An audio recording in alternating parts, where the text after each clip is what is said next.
Assalomu aziz yurtdoshlar, kimda kim to'g'ridan to'g'ri reyslarda Toshkentdan Moskva va Sankt-Peterburg shaharlari ketishidagida bo'lgan akulalarimiz uchun sizlar uchun mana ajoyib UzAvtotrans kompaniyaning avtobuslari, davlat tomonidan qo'yilgan avtobuslarimiz sizlarning xizmatingizda aziz yurtdoshlar.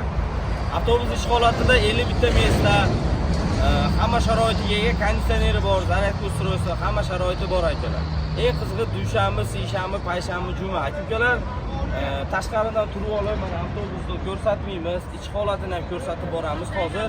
Akalar davlat tomonidan qo'yilgan avtobuslar faqat qo'yilgan yuradi. Sizlarga aytib tushuntiryapmiz. Tushunmayapti akalar, tushunmayotgan akalarimizni ichki holatini ko'rsatib boramiz. Faqat avtobus tashini ko'rsatmaymiz, ichki holatini ham ko'rsatamiz.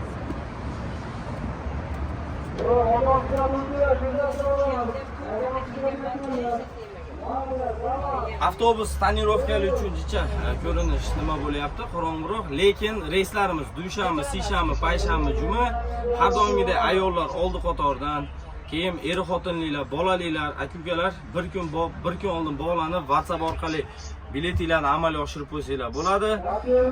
Mana oldiroqdan ketmoqchi bo'lsanglar, telefon qilinglar, xudo xolasa ma'lumotlarni qo'yamiz.